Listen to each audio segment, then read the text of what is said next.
Hello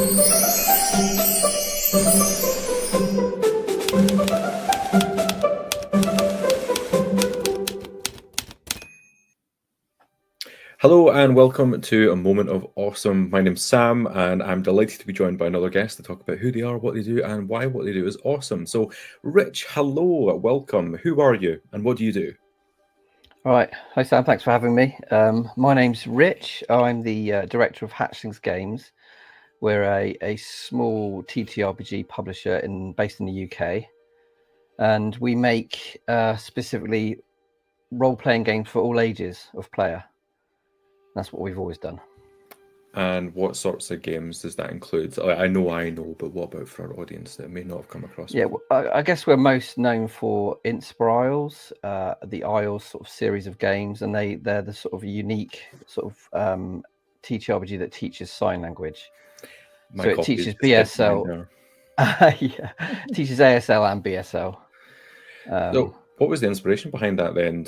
Was it seeing that there wasn't many games that were doing that, or yeah? Absolutely not. I had no experience at all in signing or publishing. So I worked for a deaf charity for 12 years. I was coming to my 10th year at the charity, and basically I was also running a teen Dungeons & Dragons group in my local community. And the players, who we called the Hatchlings, this is where the business name came from, they suggested that I do my own thing and do my own game because they were sick of kind of playing D&D modules again and again. So I sort of put my head down and I thought about it, and I woke up one morning. I thought, what would sort of the culmination of my work and sort of like the first endeavor into TTRPG design look like? And that's how it was kind of conceived. And like that being like your very, very first experience of like designing like what is like quite a for a first time ever games, quite a book that you put together and quite a game. What was that experience like? A blur. so basically, we did a crowdfund for Kickstarter. I had no experience with crowdfunding either, and we wanted £1,000 because that would give us enough to create like quite a basic game with some nice art and things like that, to hire a couple of artists to do stuff and have a print run, obviously. But then it completely exploded when we launched, and we made 30 grand, so it made 30 times what we wanted. So that allowed us uniquely to, because our original plan was to link the book to the National Deaf Institute sign language kind of like material. But the 30,000 allowed us to actually create our own sign language material and have consultancy from my friends and colleagues at the charity. Yeah, that's like quite an explosion from like that target of 1,000 up to 30 grand. That must have just been like a bit overwhelming. Exciting, exciting and like terribly scary. So, because it's like, you know, the project expanded so much from that point. Yeah. What started as like a kind of a small concept, an idea, was like then maybe I could realize something bigger and something like even more than bigger, like more kind of like accessible, and kind of unique. And so going like from that point of thinking, we want £1,000 in this first crowdfunder. Was there any thoughts of other games like past that point, or was it just we're making this one first of all? No thoughts at all. I mean, I've got a background in creative writing. I studied at a university, and I never finished a novel. Like I got a 3 drafts in, and I got some of my qualifications, but I never actually finished a novel.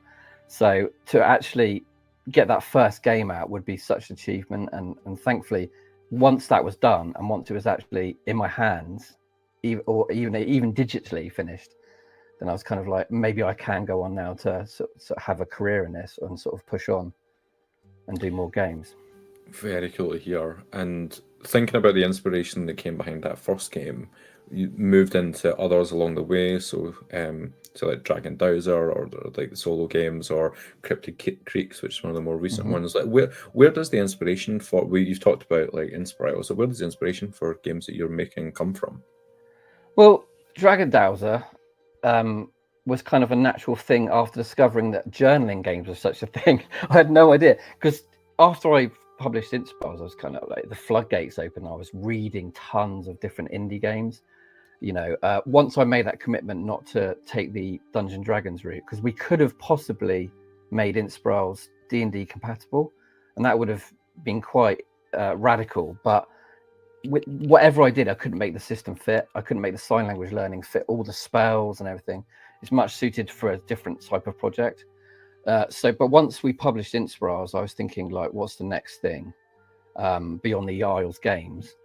And I was thinking, like, well, I can't believe just journaling game is such a thing. Like, I've got a history of creative writing. If I can make a game that was very easy to learn and very good for narrative sort of creation and kind of world building, and possibly a game that I could actually workshop with teenagers in the future. So using the Carter system, which is the sort of the underneath of the game, take that to workshops and possibly teach kids how to put their own themes on top of a system. So that's the long-term plan. But discovering a journaling game was kind of like a revelation to me.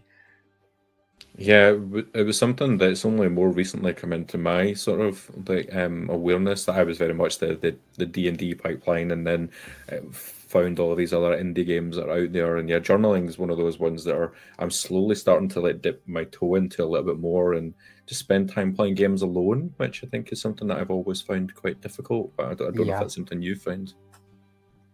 Well, yeah, I mean, what started as kind of like the idea of a solo journaling game is I've always exclusively played it with my daughter, and my brother picked up a copy, and he only plays with his son. So like, it's meant to be a solo game, but it seems to be families are using it. And we were recently at Tabletop Scotland, a convention in the UK, and a number of parents came up with their child in tow and were saying, like, he wants to learn more creative writing, or he's got sort of like dyslexia and things like that, and it'd be really handy to go through this with him. So these are the sort of experiences that I love with the sort of like convention atmosphere and things, and like putting that educational element across. Yeah, it's really interesting seeing like you've designed a game in such a way, but seeing how people take their own spin and how they actually move it forward must be really interesting. Yeah, I think that's the unique thing about role-playing games, right? People take the base rules and they kind of like riff off it and do all sorts of things, and then they start hacking things, and they start writing like extra material for it, and it just expands beyond. I mean, I know that Dragondale's Adam Easton online has got a blog, and he's writing a whole series of like journals, and he's going to turn it into a novella. So like, I mean, it's really humbling, but also amazing. Yeah, that's really exciting. I mean, I get it comes back to that thing that like there's always an online discourse around the right and wrong way to play games, without showing that again there is no right or wrong way. It's how you want to play it and what you make of it, right? Yeah, I think just as long as you're having fun with something, Yeah. that's all that really matters, isn't it? So it's safe and fun. So, thinking about, we've talked about a couple of different games already, and I know that you've got like quite a few different ones that are in different various levels of production. Like, how do you manage that? How do you like have them set out into the production line? Like, if I was doing them, the way I was thinking about this question is, if I was doing them, I would struggle really hard to go, oh, I've got an exciting new idea, I'm going to plow everything into that, and then forget about the other ones. How does that work for you in terms of managing that? Well, at the beginning, it was quite difficult, and we were more sporadic. So as soon as there was a gap between Inspirals and Overalls, the campaign setting version of the game. But then, because I was like funneling so much of the profits into the next game and the production, it kind of goes into a kind of like a conveyor belt. And but I always I'm the sort of person that always wants to work on multiple things at the same time, and I get inspiration from diverse kind of like experiences. That's what, if you notice, all of our games are very, very different. They got different systems, they got different themes, they got different even aesthetics. Like Argo Zero is very different to Cryptic Creeks, for instance, and that's what I could want to continue doing. But also the other element is, obviously, my wife is like the co-owner of the business and our principal writer on all the games. So if we can work together, like we are starting to work really well together. So she's doing the majority of the writing. For instance, Under Isles, which will be the last game in the Isles series, will be exclusively written by her. So it takes a lot of pressure off, and it means that we can release multiple projects. And if there's a third element, it would be that I absolutely love collaborating with people, because like when I was trying to be a novelist after creative writing degree, I couldn't think of anything worse. I'm a massive extrovert, so like being stuck in a room or even a cafe for that matter, and just writing exclusively a novel, like it fills me with dread. So like working with lots of artists, writers, editors, you know, sensitivity readers, layout artists is kind of a really big deal to me. Yeah, so I'm not someone that's like in that world of like actually writing games. Like, not really. What's the sort of involvement in there? Like you mentioned, like very varied roles that are in there. Like what all goes into it, and what sorts of roles do people have? Well, I suppose it depends on your system of like publishing. Basically, I've always had like a principle, and I'd like to one day kind of either on I'm not quite sure where to put it, like Substack or something like that, or maybe a Patreon. I'd love to do like a series of like workshops in terms of like conception of a project all the way to the shelf and delivery. So I think that'd be really interesting, because it's really good to explore all the pitfalls and the kind of like moments of terror that you experience. But basically, I always initially start with like a kind of concept, and I'm very sure about it, because most people have a load of ideas, and you've got to cherry pick which one's the best one, or the one that you're most passionately involved with that for long term. And then I always have a cover designed. Like it's the first thing I do, because I'm a very visual kind of person anyway. And if I've got that cover always there, like every morning I wake up, I can see it, and I can stick to those themes when I'm writing and designing, and I know exactly who to hire for the interior art then. Because like for instance, Cryptic Creeks is a good example. So we had the cover done by Ashley, or Willow's Quest online, and she did a beautiful cover with the scouts around a fire and like this cryptid in the background kind of overlooking them, so that spooky vibe. And then I thought, which artists have sort of like a similar style, because I wanted the book to feel more cohesive and more consistent than my previous projects, which were a little bit disparate in terms of art. Yeah, I think that like I have a very similar way of thinking, that as soon as I get like an idea in my head, like it's something like the cover, that just helps focus it. So I can absolutely resonate with that. That's definitely focus based, but it's also brilliant for promotion. Yeah, So you can get it out there very early. I mean, the cover does multiple things, I feel. And I've said to people before, like I have backed projects before, I have supported projects before, based solely on the cover. I don't even know what the system is. I don't even know what the interior art is, but I've just gone, Wander Home looks amazing from the cover, I'm going to back this game.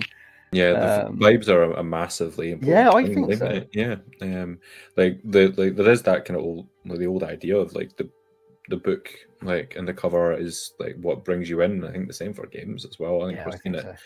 more and more and more. Like even thinking about the new a new edition of Dungeons and Dragons that's just been released. There's been a lot said about the artwork on the covers and Yeah, how that's especially like changed as the well. especially the alternate versions, you know, Hmm. with that really kind of painterly style. Yeah, yeah. At Tabletop Scotland this weekend, actually, like looking at the Rowan Rook and Deckard stalls, and they had some like the alternate gold foil covers, and just like, oh, I already have that game, but now I really want that cover because it's really. I know everything inside is exactly the same, but I want that one. Yeah, And like the yeah, exact same. You see something that looks nice, you're like, that would look good on a shelf. I'll read it, yeah. but it'll look good on a shelf. So yeah, I really get what you mean in terms of having that cover as a focus or making you want to Mm. buy something.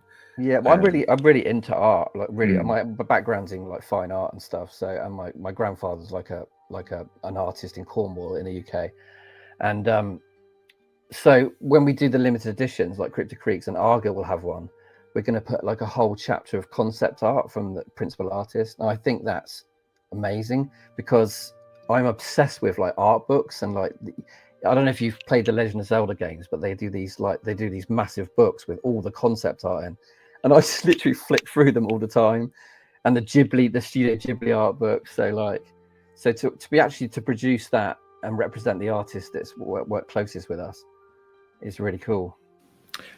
Continuing just thinking about the artist actually is that it must be such a nice feeling of having this whole idea in your head of the game that you want to make, and then seeing someone bring it to life through art. That must be a really cool feeling. I think that's the best feeling of all game publishing on production, is when that art comes into your inbox. And I have to say, all the artists I've worked with, probably only 5% of the time have I said any revisions, which is pretty extraordinary. So as soon as they pop it into my inbox, I'm like, yep, that's done. That character is exactly what I envisioned. So yeah, that's really satisfying. It's an incredible feeling. That must be down, like, two reasons. That must be down to, like, artists are amazing, but your pitch is exactly right. you know what you want and you've told them. I think it's half the time it's that, like, you give them quite a clear kind of with, like you say, a pitch or kind of an idea, but the other half is a bit of trust in them, because for instance, not to dive too deeply into Cryptic Creeks, but basically all the playbook characters are the artist's friends when they were younger. So that's so cool. And it's like, and in Inspirals we've got my friend's disabled child as one of the characters. It's a really cool idea of just having real people represented, like, with a personal connection to the people creating them. That's just, I really like that. Like, Yeah, I think it's a nice. lovely way to do it. Yeah, and people may never know it because it's not explicitly stated, but it's just the fact that I do, and my wife does. The artist, yeah. That's really nice. What's on the horizon quite soon then for Hatchling Games? What's going on? So we just finished crowdfunding Bow, and Catherine's nearly finished the prompts for that. So that's basically a spiritual successor to Dragon Dowser, the solo game, except you can play it duet, like deliberately duet. It's about two people on a boat in a competition diving for relics, and it's a solar punk setting, so it's kind of like optimistic future. So that's really exciting. I think we need a little bit of optimistic future. There's been a lot of, like, pessimistic future games, which 100%, which makes sense, but it's nice to have a little bit of optimism with sometimes. And then we've got the big next crowdfund, which is Argo Zero or Argonaut, whatever you want to call it. It's a play on words, but basically that's Jason the Argonauts in space, and we're really excited about that. It's got a really amazing visual style. It's kind of like channeling, Ulysses 31 and Jason the Wheeled Warriors, all those amazing 80s cartoons, and a bit of classic anime like Cowboy Bebop and Gundam. It's kind of merging all these kind of like nostalgic beats. As soon as you say Jason and the Argonauts in space, my brain goes, yeah, vibes. I'm in on that. Yeah. That actually brings me to the next question, actually, is because I know that there's some other really cool members of the TTRPG community involved in creation of, like, Argonauts, but other games as well. Like, you've employed the talent of these people to be part of your games. How important is that for you as part of your design and your writing process? It's really important to have that consistency and that trust in the people I work with. And if you notice from project to project, I'm hiring the same people again and again, because I don't feel the need to change anything, because they see, and also the artists that I tend to hire I really resonate with their style, but also they're able to adapt to something different. For instance, the Cryptic Creeks cover from Ashley was kind of resonating with Lucille's art for the characters. So if they can adapt slightly, then we're good for the next projects. And, like, that's, like, I imagine such an important thing for those people that are working in these industries, because like, work's hard to find, and, like, when you've got people like yourself who want to bring them in, that must be so important for them, and also good for you to have that consistency that you can trust in people.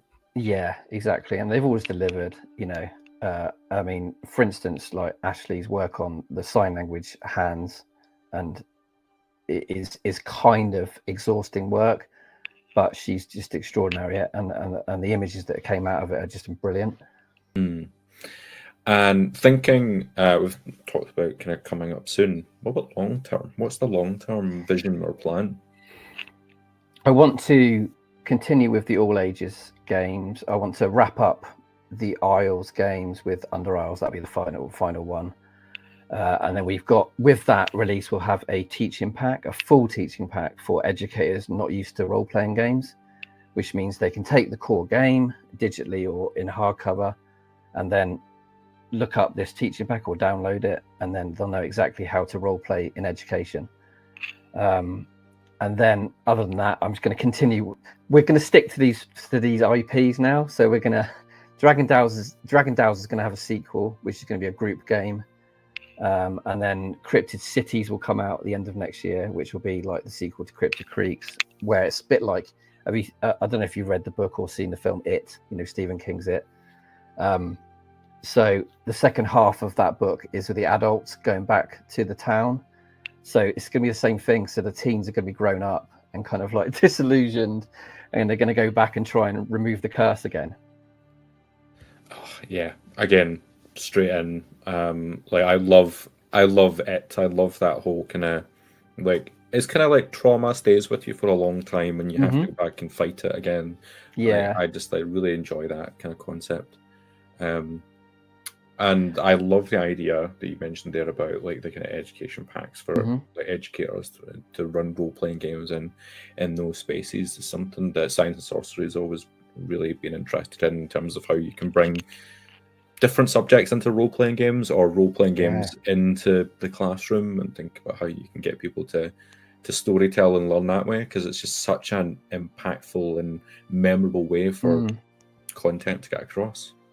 Yeah, and also want to, like I mentioned earlier, I want to do these workshops with the Carter system. See if I can get some teens kind of putting their own themes, like westerns or like sci-fi or anything like that on top of it. Because it's such a streamlined system. It's so easy to design for. Yeah, and with the kind of rise of games and them being like especially role-playing games and not being seen as uncool as they were maybe 25 years ago for teenagers, it's definitely something that's being pushed a lot more forward into the mainstream now, which is great to see. 100%, yeah. I mean, it's booming as an after-school activity, absolutely thriving. So that's great to see.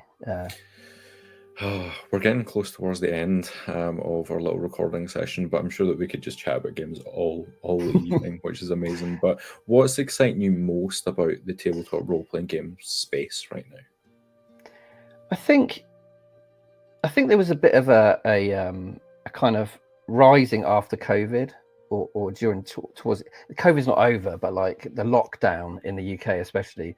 I think a lot of people had a lot of lack of job security and things. And I think there was the kind of boom of people just going for it and just becoming really creative and starting to create role-playing games from home, and then potentially crowdfunding, because that's what happened to me. I basically took a chance on Kickstarter and it paid off, and that's the rest is history, really.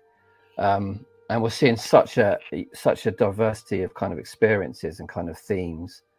It's just, like things about like labs going, trying to control a lab out of control, science lab, and like Alice is missing, things like this, like about unique kind of mechanics, like Jenga towers, like sticker games, all sorts of different props you're using in role-playing games, and that really excites me, kind of like new ways of playing. Yeah, and I guess it means that like so many people are on their toes of trying to find the next new system that's really going to hook people in, or building on something that's come before. But yeah, I completely agree that we've gone way past like the kind of high fantasy D&D style to role-playing games can be whatever you like. Yeah, I mean, we've got a couple of clients with Tata Bear, which is this kind of other thing I do on the side, kind of like consultancy for people doing all ages games, and a couple of the projects we've seen through that are pretty amazing and unique, and they'll be coming out like next year, so that's quite exciting. Oh, that is exciting. Actually, on that note, just like to think about before we wrap up is with Tata Bear and providing consultancy and advice, what sorts of kind of base advice would you give for anyone who's maybe interested in designing games? I think you have to make something for yourself as well as maybe a target audience. You can't follow trends, I don't think, because they change so rapidly. So I think if you make a game for yourself, the sort of game that you'd like to play when you were a kid, then I think you're onto a winner. And that also ensures that you have the sustained passion you need to actually see a game all the way through to production. I would suggest taking a chance on crowdfunding because it is such a unique way of building that kind of initial funding you need. But I would do it the right way and maybe get a bit of advice, even if it's from people that give it for free, basically. And there's a lot of people that will do that, or just like a low cost consultancy. And then you just have to throw a bit of caution to the wind, I think, to start off in some ways. And then get yourself on the ladder. Lovely. Thank you so much. We're going to wrap up with one last question is, where can people find out more about you and the work that you do? Our main sort of website is www.hatchlingsgames.co.uk.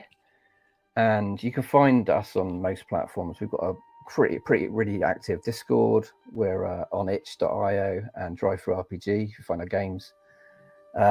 And hopefully I'll meet people at cons in the UK and maybe in the US next year. Oh, very exciting. Very exciting. So I will make sure that there are things appearing on the screen and all around, like, look, there's one there and links, and people can go and find out all about Hatchling Games and like follow Kickstarters, which most likely will have started by the time this episode goes up. So, nice. Rich, thank you so much for coming along to have a chat with us. Folks at home, please do share this video wherever you're watching it. If you're watching it on YouTube or Twitch or wherever it is, I don't know where I'm going to be publishing it. And go and find out about the amazing things that are going on over at Hatchling Games. But otherwise, thank you so much for watching. Thank you, Rich, for joining us, and we'll see you all again very soon. Goodbye. Thank you.